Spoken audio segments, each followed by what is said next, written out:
December 15th, 1791. The first 10 amendments to the U.S. Constitution, the Bill of Rights, was ratified by the states. The great American experiment was underway. The notion that people would govern themselves was unprecedented. There were no models, no examples to choose from.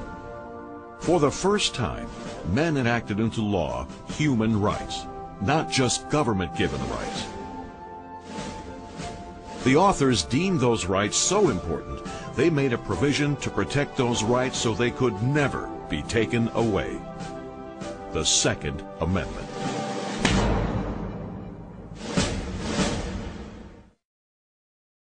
A well-regulated militia being necessary to the security of a free state, the right of the people to keep and bear arms shall not be infringed.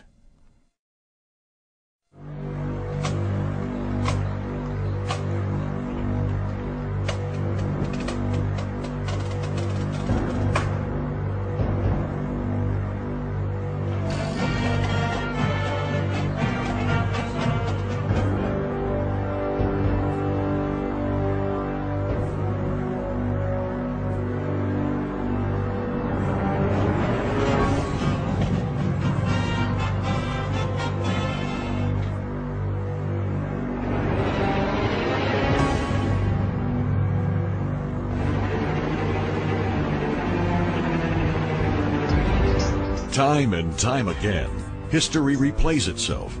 Unarmed civilizations fall prey to tyrannical leaders.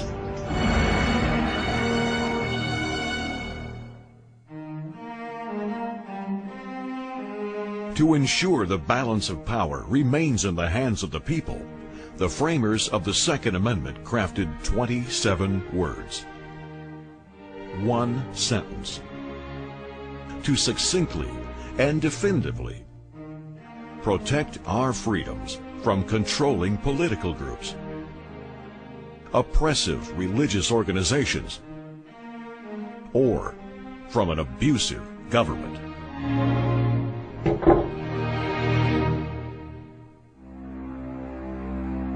None of those carefully chosen 27 words are unusual. The sentence is straightforward and crystal clear. There is no mention of limitations or restrictions on the type of arms citizens can carry. There is no mention of gun control. No distinction between sporting use and military use. No language regarding handguns, shotguns, rifles, or even weaponry not yet imagined.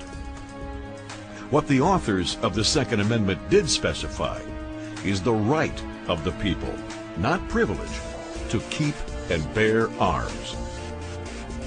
Yet, for more than 200 years, those 27 words and their intended meaning have been debated. What's the debate? We, the people, will decide. Here are 6 facts every American must know about the Second Amendment, often referred to as 2A.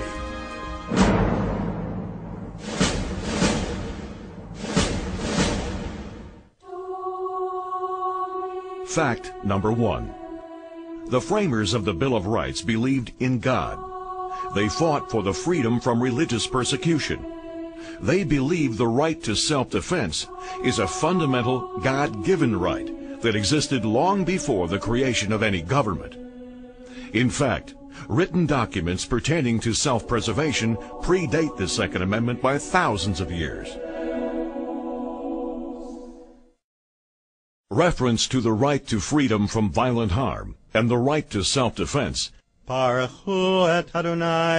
is found in the Torah and Christian Bible in Exodus 22 verse 2.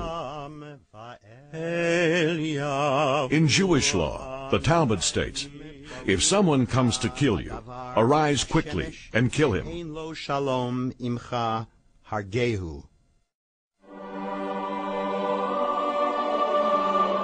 Roman Catholic doctrine has long asserted, someone who defends his life is not guilty of murder, even if he is forced to deal his aggressor a lethal blow. Protestant theologian Samuel Rutherford writes in his 1644 publication Lex Rex, "Because no king or civil power can take away nature's birthright of self-defense from any man or a community of men." Even the Declaration of Independence, written 15 years before the Second Amendment was ratified, clearly states, All human beings are endowed with certain unalienable rights, and that governments are created to protect those rights. So, what exactly is an unalienable right? A right that cannot be transferred or taken away.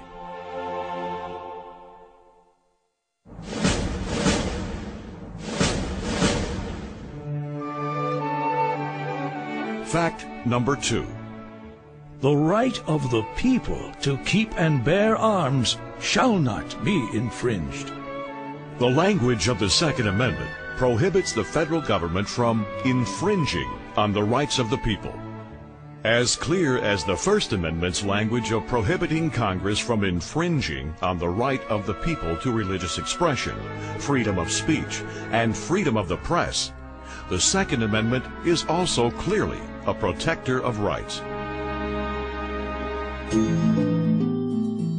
Former Texas legislator Dr. Susanna Hupp knows infringement firsthand. Her parents were brutally gunned down in a Texas cafeteria by a lone gunman. Reported subject shot 15 shots into the... The only thing that the gun laws did that day in Texas was keep people like me from being able to protect myself and my family. Due to a Texas state law prohibiting the carrying of firearms, the handgun that may have saved her parents' lives remained in her car. As odd as this may sound to you, I wasn't angry at the madman that did this, but I was mad as hell at my legislators because they had legislated me out of the right to protect myself and my family.